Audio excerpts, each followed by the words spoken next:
L'été 1071 marque un tournant dans l'histoire médiévale. L'Empire byzantin, héritier millénaire de Rome, fait face à une menace qui grignote ses frontières orientales depuis plus de 20 ans.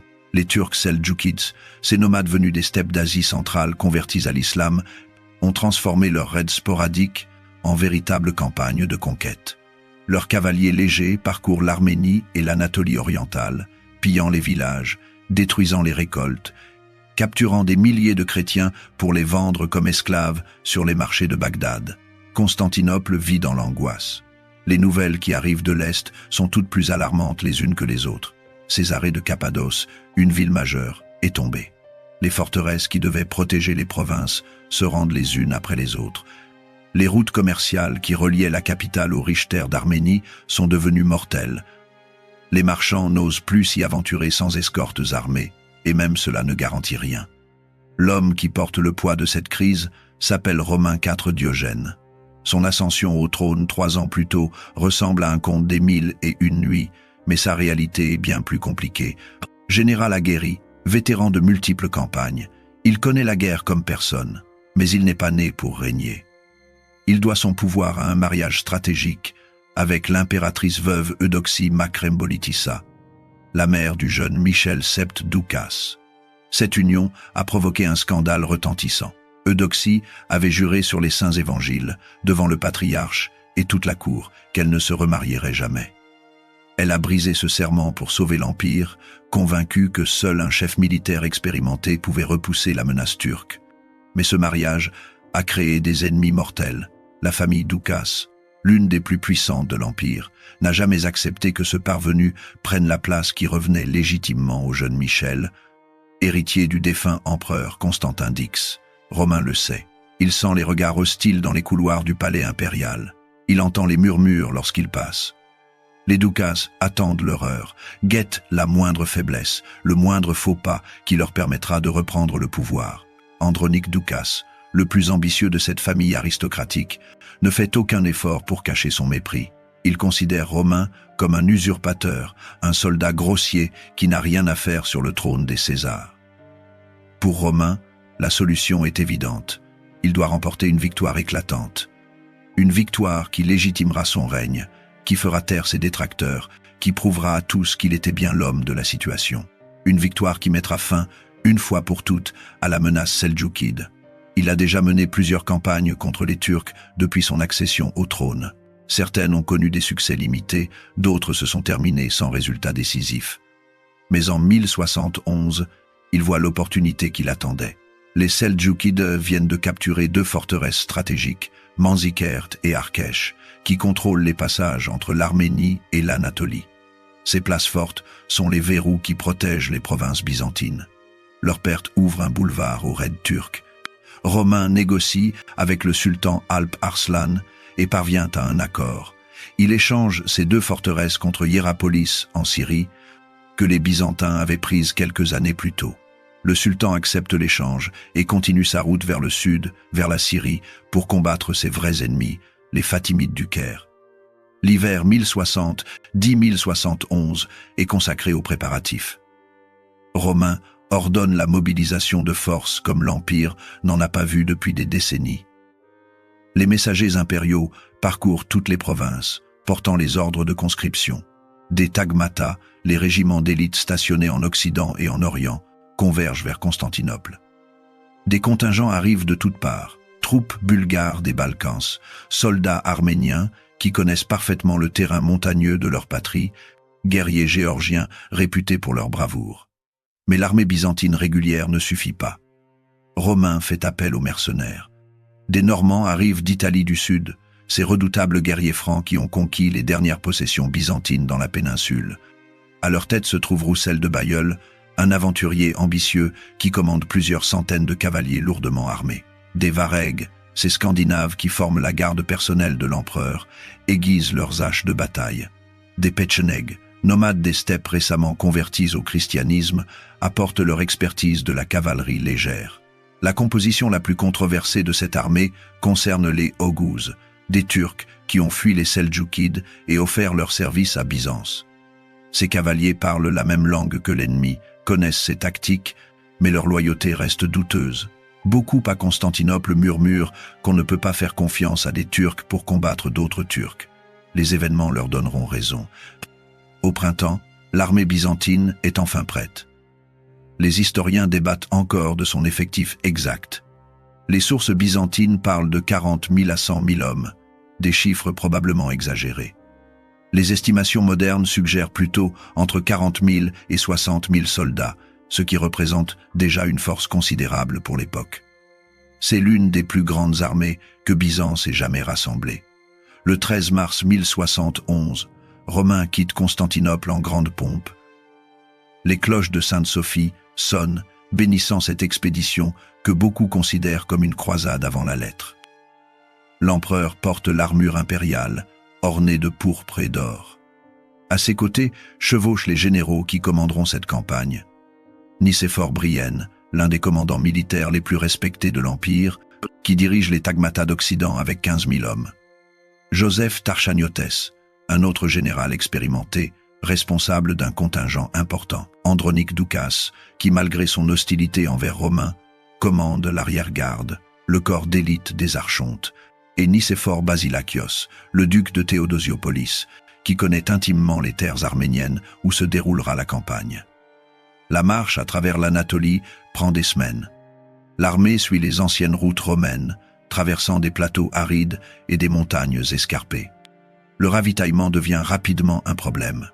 Les raids turcs ont dévasté les campagnes. Les villages, qui auraient dû fournir de la nourriture et des fourragères, sont souvent déserts ou détruits. Romain doit réprimer sévèrement les pillages commis par ses propres troupes, notamment les mercenaires némitsois qui terrorisent les populations locales.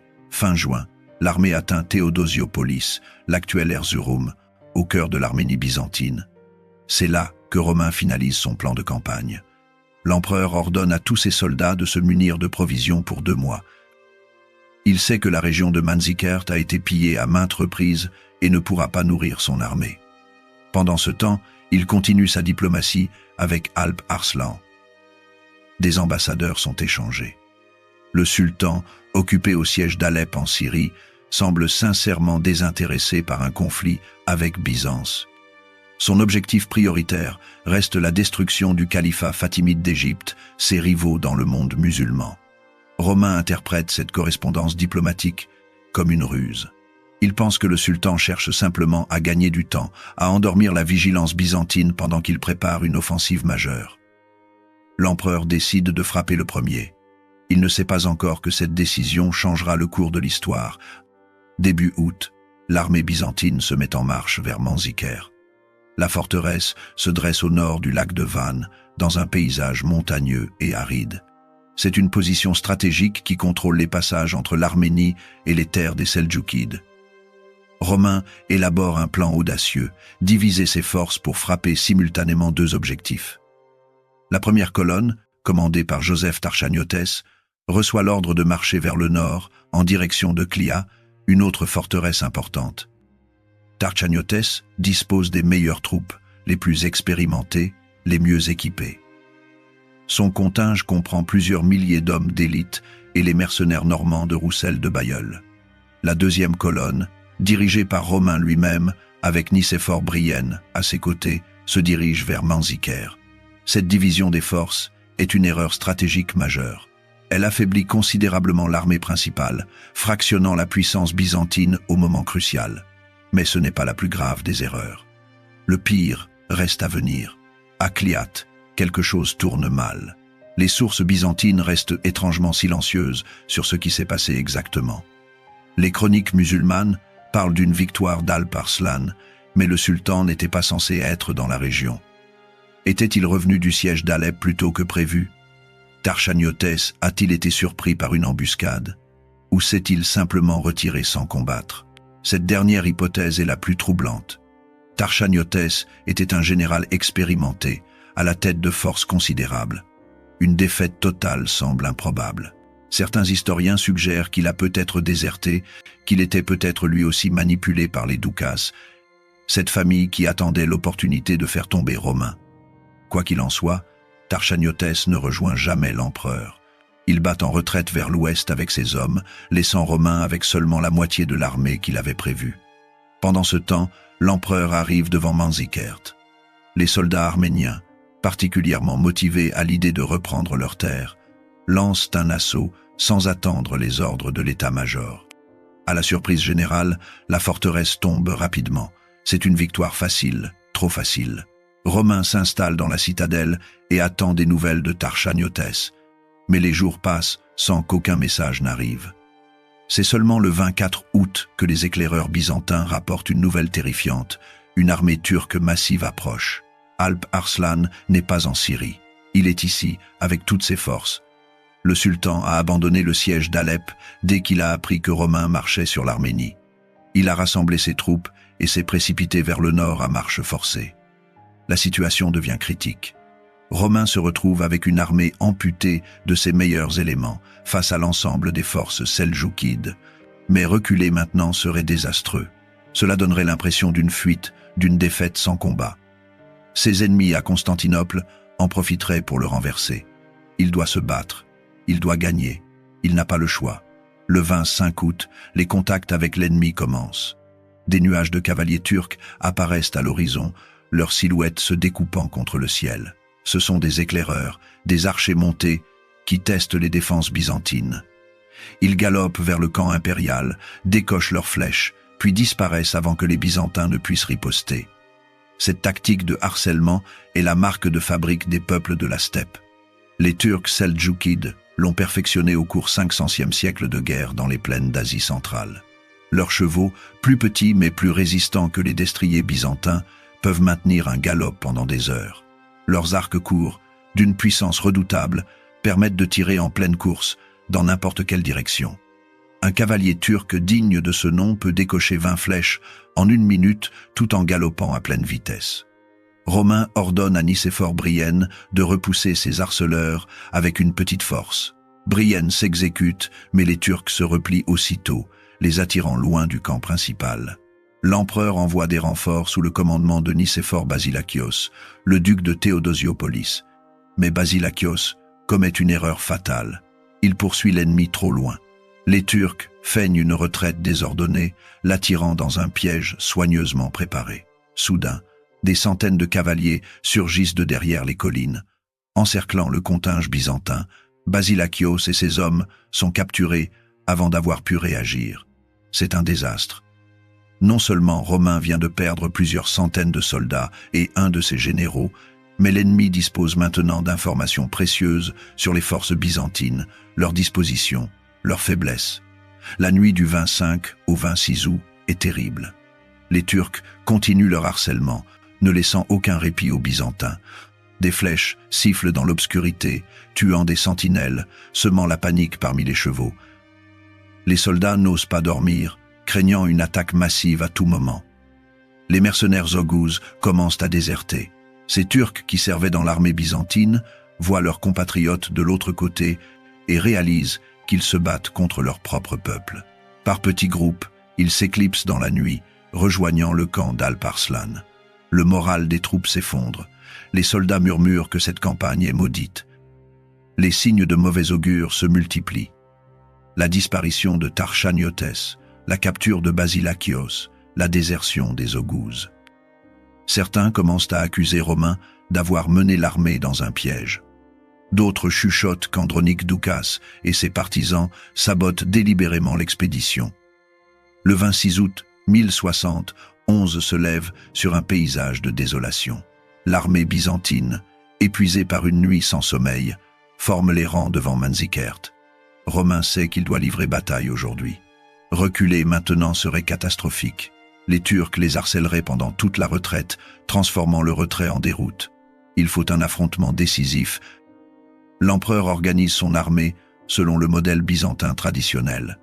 Au centre, sous son commandement personnel, les meilleures troupes restantes, les varègues avec leurs haches terrifiantes, les cataphractes lourdement armés, l'infanterie d'élite des tagmatas.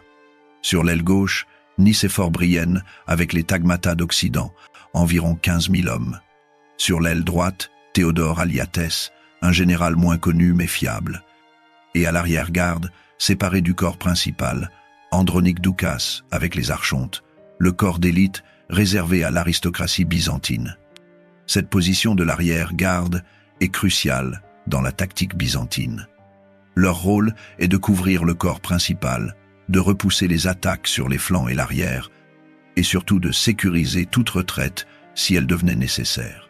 Andronic Doukas, malgré son hostilité envers Romain, est l'homme le plus qualifié pour ce commandement. Il est expérimenté, les archontes sont des soldats d'élite, la crème de l'aristocratie militaire byzantine. Face à eux, Alparslan dispose son armée en formation en croissant. Le sultan n'est pas certain de vouloir cette bataille. Ses forces, bien que mobiles et efficaces, sont moins nombreuses que l'armée byzantine. Les estimations suggèrent entre 30 000 et 40 000 hommes, principalement de la cavalerie légère. Les Turcs seldjoukides, excellents dans la guerre de mouvement, le harcèlement, les embuscades. Mais une bataille rangée contre l'infanterie lourde byzantine est risquée. L'empereur propose encore une négociation. Alparslan envoie des émissaires offrant la paix. Mais Romain refuse. Il est venu chercher une victoire glorieuse, pas un compromis diplomatique. Il a besoin de cette bataille pour consolider son pouvoir. Le sultan comprend qu'il n'a pas le choix. Il doit se battre. Il ordonne à ses hommes d'adopter la tactique qui a fait leur preuve depuis des siècles dans les steppes. Le harcèlement constant, les fausses retraites, l'épuisement de l'ennemi. Jamais d'engagement frontal, toujours rester mobile. Forcer les Byzantins à se désorganiser en les poursuivant. La bataille commence dans la matinée. Les archers turcs galopent vers les lignes byzantines, décochent leurs flèches, puis se replient. Les fantassins byzantins forment la tortue, les boucliers levés, protégeant leur tête des projectiles. Les flèches ricochent sur l'acier, tuent quelques hommes malchanceux, mais l'infanterie tient bon. Les Byzantins ont développé depuis des siècles une doctrine militaire spécifiquement conçue pour contrer ce type de tactique nomade. Le secret de la résistance byzantine repose sur la cohésion. Tant que les différents corps d'armée restent groupés, se soutiennent mutuellement, ils forment une forteresse mobile impénétrable. La cavalerie légère turque est impuissante face à cette masse compacte de fantassins lourdement armés et de cavaliers cataphractes. Romain le sait, ses généraux le savent. Toute la stratégie byzantine repose sur ce principe fondamental, maintenir la cohésion à tout prix. Mais maintenir cette cohésion sous un harcèlement constant pendant des heures est épuisant. Les soldats byzantins, immobiles sous le soleil brûlant d'août, boucliers levés, transpirant dans leurs armures lourdes, regardent les cavaliers turcs danser autour d'eux. C'est une guerre d'usure psychologique autant que physique. Les Turcs savent qu'ils doivent briser la discipline byzantine, les forcer à rompre leur formation, à poursuivre de façon désordonnée. Les heures passent. Midi, puis l'après-midi. La bataille se transforme en un étrange balai mortel. Les Turcs attaquent, les Byzantins résistent. Aucun des deux camps ne parvient à prendre l'avantage décisif. Puis, alors que le soleil commence à décliner vers l'horizon, Romain prend une décision qui changera tout. L'empereur ordonne une retraite générale vers le camp, en bon ordre.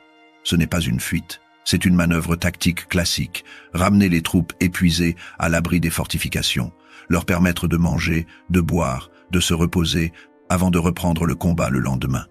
Mais dans le chaos et le bruit de la bataille, avec la communication rendue difficile par le harcèlement constant des archers turcs, cet ordre est mal interprété. L'aile droite, commandée par Théodore Aliatès, croit qu'il s'agit d'une déroute. Voyant le centre se retirer, paniquée, elle commence à fuir en désordre. Les soldats jettent leurs armes, courent vers l'arrière. Aliatès perd tout contrôle sur ses hommes. En quelques minutes, l'aile droite cesse d'exister en tant que force organisée. C'est à ce moment que survient la trahison d'Andronic Doukas. Son rôle dans cette bataille reste débattu par les historiens. Michel Ataliatès, un chroniqueur favorable à Romain, l'accuse directement de trahison délibérée. Selon lui, Doukas aurait répandu de fausses rumeurs sur la mort de l'empereur, provoquant la panique générale. Nicéphore Brienne, historien favorable au Doukas, présente une version différente. L'armée byzantine serait simplement tombée dans une embuscade turque et Doukas n'aurait eu d'autre choix que de battre en retraite. La vérité se situe probablement entre les deux. Andronic Doukas devait, selon sa fonction, couvrir la retraite du corps principal. C'était son devoir, sa mission essentielle. Au lieu de cela, il ordonne à l'arrière, garde de battre en retraite elle aussi, abandonnant le centre commandé par l'empereur. Le corps principal de Romain se retrouve soudainement isolé, exposé de tous côtés, sans protection sur ses flancs et son arrière. Les motivations de Doukas font l'objet de spéculations. A-t-il vraiment trahi Romain de façon délibérée, sacrifiant consciemment l'empereur qu'il détestait, ou a-t-il simplement paniqué, perdant son sang-froid dans le chaos de la bataille? Certains historiens suggèrent une position intermédiaire. Doukas aurait volontairement mal interprété la situation, saisissant l'opportunité de se débarrasser de Romain sans avoir à assumer la responsabilité totale d'une trahison ouverte. Quelles que soient ses motivations, le résultat est catastrophique. L'aile gauche de Brienne, voyant le centre isolé et l'arrière garde en retraite, commence elle aussi à se désintégrer. Les Turcs, qui observaient attentivement depuis des heures, comprennent instantanément que la cohésion byzantine s'est effondrée. Alparslan ordonne un assaut général. Des milliers de cavaliers turcs chargent depuis tous les côtés. Ils ne visent pas l'ensemble de l'armée byzantine qui se disperse dans toutes les directions. Ils visent le centre, là où flotte la bannière impériale pourpre et or, là où se bat Romain IV Diogène. L'empereur refuse de fuir. Michel Psellos, un autre chroniqueur byzantin, le critiquera plus tard pour cela, l'accusant d'avoir combattu comme un simple soldat plutôt que comme un commandant. Mais Romain est un guerrier dans l'âme. Il n'abandonnera pas ses hommes, il n'abandonnera pas sa dignité. S'il doit mourir, ce sera en combattant. Autour de lui se rassemblent les derniers fidèles. Les Varegs, ces géants scandinaves dont la loyauté légendaire ne faiblit jamais, forment un mur de boucliers. Leurs âges de bataille fauchent les cavaliers turcs qui s'approchent trop près. Des cataphractes, lourdement armés, chargent encore et encore, tentant de percer le cercle des assaillants. Des fantassins d'élite se battent dos à dos, formant un dernier carré désespéré. Pendant des heures, cette poignée de Byzantins résiste contre des milliers de Turcs. Le combat est féroce, sanglant, sans merci. Les flèches pleuvent sans arrêt. Les soldats tombent un par un. Le cercle se resserre inexorablement. Puis, le cheval de Romain est tué sous lui. L'empereur se retrouve à pied, tentant toujours de coordonner la défense. Un coup d'épée blesse sa main. Il ne peut plus tenir son arme correctement. Les Varegs qui le protègent sont tués ou blessés. Le cercle se referme. Un simple soldat turc, un goulam selon les sources musulmanes, se précipite et saisit l'empereur. Romain est désarmé, blessé, épuisé. Il est capturé. Pour la première fois depuis des siècles, un empereur byzantin régnant tombe vivant aux mains de l'ennemi. La nouvelle se répand comme une traînée de poudre. Les derniers Byzantins qui résistaient encore déposent les armes. La bataille de Manzikert est terminée. Les pertes ne sont pas aussi catastrophiques qu'on pourrait le croire. L'armée byzantine n'a pas été anéantie. La majorité des soldats ont réussi à fuir. Brienne, Doukas, Aliathès ont survécu avec une grande partie de leur contingent, mais l'empereur est prisonnier. Et dans le monde byzantin, cela équivaut à une apocalypse. L'empereur n'est pas simplement un chef politique ou militaire. Il est le représentant de Dieu sur terre, l'héritier direct des Césars romains, la personne sacrée autour de laquelle tourne tout l'ordre cosmique. Sa capture ébranle les fondations mêmes de l'univers byzantin. Les gardes turcs traînent Romain devant Alparslan. L'empereur est dans un état pitoyable, couvert de poussière et de sang, ses vêtements impériaux déchirés, sa couronne perdue dans la bataille. Le sultan, assis sur son trône de campagne, observe l'homme qui représentait la plus grande menace pour son pouvoir. Selon les chroniques, Alparslan ne reconnaît pas immédiatement Romain. Il demande aux prisonniers byzantins l'identité de cet homme sale et ensanglanté. Quand on lui confirme qu'il s'agit bien de l'empereur, le sultan reste silencieux un long moment. Puis, conformément à un rituel d'humiliation traditionnel, il pose son pied sur la nuque de Romain, forçant l'empereur à s'agenouiller. Mais ce rite accompli, Alparslan fait quelque chose d'inattendu. Il relève Romain, le fait asseoir à ses côtés, ordonne qu'on lui apporte de l'eau et de la nourriture. Le sultan interroge son prisonnier, lui demandant ce qu'il aurait fait si leur position avait été inversée. Romain répond franchement qu'il l'aurait probablement tué ou exhibé enchaîné dans les rues de Constantinople. Alparslan sourit. Il prononce alors des paroles qui deviendront légendaires. « Je vais vous infliger un châtiment bien plus cruel. Je vous pardonne et vous rends votre liberté. » Le sultan comprend que libérer Romain causera bien plus de chaos à Byzance que de le garder prisonnier ou de le tuer. Un empereur humilié, défait, rentrant dans une capitale déchirée par les luttes de pouvoir, déclenchera des troubles qui paralyseront l'Empire pendant des années. Les négociations durent une semaine. Le traité qui en résulte est étonnamment clément. Romain accepte de payer une rançon de 5 millions de pièces d'or, plus un tribut annuel de 360 000 pièces. Il promet de libérer tous les prisonniers musulmans détenus par Byzance. Il s'engage à fournir des troupes auxiliaires si le sultan en a besoin. Mais il n'y a pas de cession territoriale majeure. Alp Arslan ne demande pas l'Anatolie. Il ne cherche pas à démembrer l'Empire. Son objectif principal reste toujours la destruction des Fatimides en Égypte. Le sultan traite Romain avec une courtoisie et une générosité qui surprennent tous les témoins. Il lui offre des cadeaux somptueux, des robes de soie, des armes précieuses, des chevaux de race. Il lui fournit une escorte personnelle pour le raccompagner en sécurité jusqu'à la frontière byzantine. Les deux hommes se séparent presque en amis, s'engageant mutuellement à respecter le traité. Cette magnanimité d'Alp Arslan contraste violemment avec ce qui attend Romain à Constantinople. Le sultan turc se révélera bien plus généreux que les propres compatriotes de l'empereur.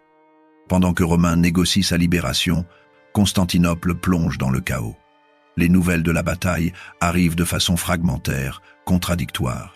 Certains rapportent que l'empereur est mort au combat, d'autres qu'il a été capturé, d'autres encore qu'il a fui comme un lâche. Personne ne sait la vérité. La famille Doukas saisit l'opportunité. Michel Sept, le jeune empereur légitime mis à l'écart par le mariage de sa mère avec Romain, est poussé à revendiquer son trône. Ses oncles et cousins orchestrent un coup d'État. Ils convainquent le Sénat et le patriarche que Romain a perdu le mandat céleste, qu'il a conduit l'Empire au désastre, qu'il doit être déposé. L'impératrice Eudoxie, prise entre son fils et son mari, choisit finalement son fils. Elle abandonne Romain. Quand l'empereur libéré rentre enfin à Constantinople en octobre 1071, il trouve les portes de la ville fermées. Des bannières hostiles flottent sur les remparts. Des soldats fidèles au Doukas occupent toutes les fortifications. Michel Sept a été couronné empereur. Romain est déclaré usurpateur, traître, responsable du désastre de Manzikert. Romain refuse de se rendre sans combattre. Il rassemble les troupes qui lui sont restées fidèles, principalement des soldats des thèmes orientaux qui le respectent comme général. Une guerre civile éclate. Pendant des mois, deux armées byzantines s'affrontent sur le sol byzantin, pendant que les Turcs regardent, incrédules, et profitent de la situation pour piller l'Anatolie sans résistance. Les batailles se succèdent sans qu'aucun camp ne parvienne à l'emporter décisivement. Mais Romain est affaibli. Il a perdu sa légitimité avec la défaite de Manzikert. De nombreux généraux qui auraient pu le soutenir préfèrent rester neutres, attendant de voir qui l'emportera. Les mercenaires, qui formaient une partie importante de ses forces, désertent faute de paiement régulier.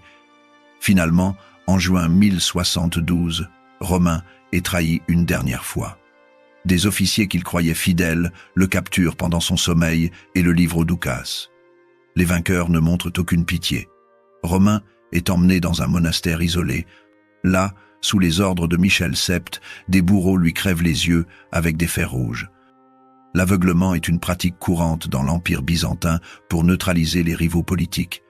Un empereur aveugle ne peut pas régner selon la loi byzantine. Il ne peut même pas prétendre au trône. C'est une peine considérée comme plus clémente que la mort, permettant à la victime de survivre tout en la rendant politiquement inoffensive.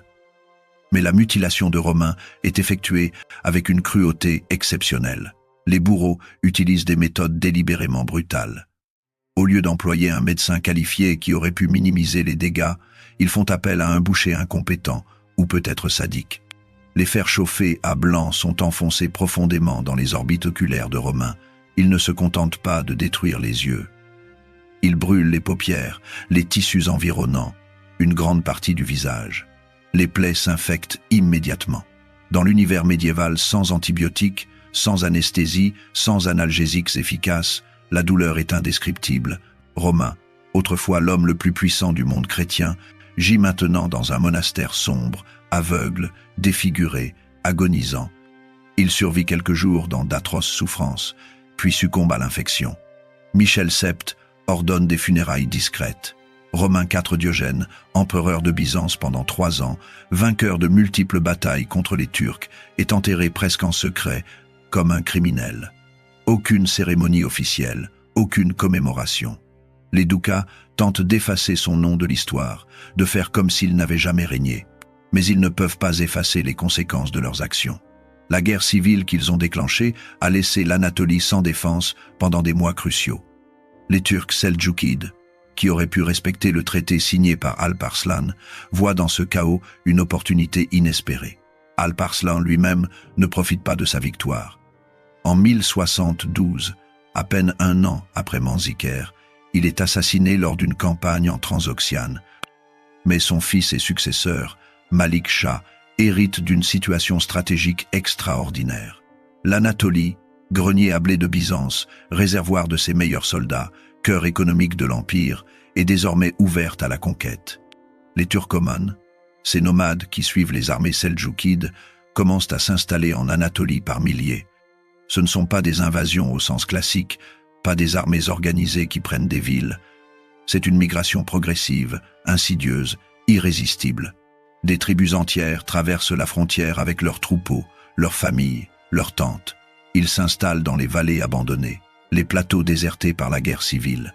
Les populations locales, épuisées par des années de conflits, offrent peu de résistance. Beaucoup préfèrent payer un tribut aux nouveaux arrivants plutôt que de se battre. Les villes byzantines se retrouvent isolées, coupées les unes des autres par des territoires contrôlés par des tribus turques. Les routes commerciales deviennent impossibles. L'économie s'effondre. Michel VII, occupé à consolider son pouvoir à Constantinople, ne fait rien pour arrêter cette hémorragie. Il est trop préoccupé par les intrigues de palais, par l'élimination de ses rivaux potentiels, par les cérémonies fastueuses qui affirment sa légitimité. L'Anatolie peut bien être perdue, tant qu'il reste fermement assis sur le trône de Constantinople. En quelques années, la situation devient irréversible. Des principautés turques indépendantes se forment en Anatolie centrale. La plus importante est dirigée par Sulayman, un prince seldjoukide, qui crée ce qui deviendra le sultanat de Roum, sultanat des Romains, ainsi nommé parce qu'il est établi sur l'ancienne terre byzantine. Ce sultanat survivra pendant plus de 2 siècles et formera le creuset d'où émergera, bien plus tard, l'Empire ottoman. Il faudra attendre 1081, 10 ans après Manzikert, pour que Byzance retrouve enfin un empereur capable. Alexis Comnène, qui avait combattu à Manzikert comme jeune officier, parvient à s'emparer du trône. Il stabilise l'Empire, réorganise l'armée, établit des alliances diplomatiques habiles. Mais même lui ne peut pas reconquérir l'Anatolie. Si, le mieux qu'il puisse faire est d'arrêter l'hémorragie, de maintenir ce qui reste. La perte de l'Anatolie est catastrophique pour Byzance. Cette région fournissait la majorité des soldats des Thèmes, ces armées provinciales qui constituaient l'épine dorsale de la puissance militaire byzantine. Elle produisait la majorité du blé qui nourrissait Constantinople. Elle générait une grande partie des revenus fiscaux qui finançaient l'administration impériale. Sans l'Anatolie, Byzance devient une coquille vide, une façade grandiose, sans substance réelle. L'Empire survivra encore pendant près de 4 siècles. Il connaîtra même des périodes de renaissance partielle, notamment sous la dynastie des Comnènes. Mais il ne retrouvera jamais sa puissance d'antan. Manzikert marque le début d'un déclin lent, inexorable, qui se terminera en 1453 quand les canons de Mehmed II briseront les murs de Constantinople. Les croisades, lancées par le pape Urbain II en 1425, sont en partie une réponse à Manzikert. Quand Alexis Comnène demande de l'aide à l'Occident pour repousser les Turcs, il déclenche un mouvement qu'il ne peut plus contrôler. Les croisés, au lieu de simplement aider Byzance, établissent leurs propres États en Terre Sainte, compliquant encore la situation géopolitique du Proche-Orient. Pour le monde turc, Manzikert devient un mythe fondateur. La date du 26 août 1071 est célébrée chaque année en Turquie comme le moment où les Turcs ont commencé à s'enraciner en Anatolie, transformant progressivement ce qui était le cœur de l'Empire byzantin chrétien en ce qui deviendra la Turquie musulmane. La mosquée de Samlika à Istanbul, la plus grande de Turquie, construite en 2019, possède 4 minarets de 107, 1 mètre de haut. Un clin d'œil direct à la date de la bataille, 1071. Manzikert démontre comment une bataille peut changer l'histoire, mais pas de la façon qu'on imagine généralement. Ce n'est pas une défaite militaire écrasante. Les pertes byzantines ne sont pas catastrophiques, l'armée n'est pas anéantie. Le traité signé après la bataille est relativement clément. Sur le plan purement militaire, Manzikert aurait pu être un simple revers, douloureux mais surmontable. Ce qui transforme Manzikert en catastrophe, c'est la trahison. La trahison d'Andronik Doukas sur le champ de bataille, abandonnant délibérément son empereur. La trahison des Doukas à Constantinople, profitant de la défaite pour s'emparer du pouvoir. La trahison d'Eudoxie, abandonnant son mari pour sauver son fils. La trahison de toute une classe aristocratique qui préfère voir l'Empire s'effondrer plutôt que de partager le pouvoir. Romain IV Diogène n'était pas un génie militaire. Il a commis des erreurs tactiques à Manzikert, notamment en divisant ses forces. Mais il était un leader compétent, un général expérimenté, un homme qui avait consacré 3 ans de son règne à essayer de sauver l'Empire de la menace turque. Il méritait mieux que la fin horrible qui lui fut infligée. La vraie tragédie de Manzikert n'est pas ce qui s'est passé sur le champ de bataille le 26 août 1071, c'est ce qui s'est passé après. La guerre civile qui a déchiré Byzance pendant des mois cruciaux, le meurtre brutal d'un empereur qui avait été traité avec respect par son ennemi, mais pas par ses propres sujets. L'incapacité d'une élite byzantine corrompue et divisée à mettre de côté ses querelles pour le bien de l'Empire. Alparslan avait raison. Libérer Romain était effectivement le châtiment le plus cruel, pas pour Romain personnellement, mais pour Byzance. Le sultan turc comprenait la nature de la politique byzantine mieux que les Byzantins eux-mêmes. Il savait que la défaite d'un empereur déclencherait des luttes de pouvoir qui paralyseraient l'Empire bien plus efficacement que n'importe quelle armée d'invasion. Aujourd'hui, plus de 9 siècles après Manzikert, le champ de bataille est devenu une petite ville turque appelée Malazgirt. Des monuments commémorent la victoire d'Alparslan. Des touristes turcs visitent le site, fiers de ce moment fondateur de leur histoire nationale. Des historiens débattent encore des détails exacts de la bataille, de la responsabilité d'Andronik Doukas, du rôle de Joseph Tarchaniotes. Mais l'essence de ce qui s'est passé à Manzikert transcende les détails tactiques ou les querelles historiques. C'est l'histoire d'un empire qui s'est autodétruit par ses divisions internes. L'histoire d'une aristocratie qui a préféré sacrifier son pays plutôt que d'accepter un leader qui ne venait pas de leur cercle. L'histoire d'une trahison qui a coûté plus cher que n'importe quelle défaite militaire. Romain IV Diogène est mort aveugle, défiguré, abandonné par tous ceux qui l'avaient essayé de protéger. Alparslan a été assassiné 1 an plus tard, victime d'une querelle sans rapport avec Manzikert. Michel VII a régné pendant 7 ans avant d'être renversé à son tour, finissant ses jours comme moine dans un monastère. Andronik Doukas a disparu des chroniques historiques peu après la bataille, son nom devenant synonyme de trahison dans la mémoire byzantine. Mais l'Empire byzantin, lui, a continué à exister pendant près de 4 siècles supplémentaires, de plus en plus faible, de plus en plus réduit, jusqu'à ce qu'il ne reste plus que Constantinople, cette ville magnifique mais isolée, dernier vestige d'un empire qui avait autrefois dominé la Méditerranée. Et quand Constantinople est finalement tombée en 1453, conquise par les Ottomans, descendants spirituels de ces mêmes Turcs seldjoukides qui avaient gagné à Manzikert, cela a semblé être simplement l'achèvement d'un processus commencé ce jour d'août 1071. La bataille de Manzikert nous rappelle que les empires ne tombent pas seulement face à des ennemis extérieurs. Ils s'effondrent de l'intérieur, minés par les trahisons, les ambitions personnelles, l'incapacité de leurs élites à voir au-delà de leurs intérêts immédiats. Romain IV Diogène a été trahi par ceux qui auraient dû le soutenir. Byzance a été trahi par ceux qui étaient censés la servir. Et cette trahison a changé le cours de l'histoire, transformant le cœur chrétien de l'Anatolie en terre musulmane, ouvrant la voie aux croisades, redessinant la carte géopolitique du Proche-Orient pour les siècles à venir. C'est cela, la vraie leçon de Manzikert. Pas que les Turcs ont gagné une bataille, mais que Byzance s'est suicidé par ses propres divisions, et qu'aucun empire, aussi glorieux soit-il, ne peut survivre quand ses propres fils le poignardent dans le dos,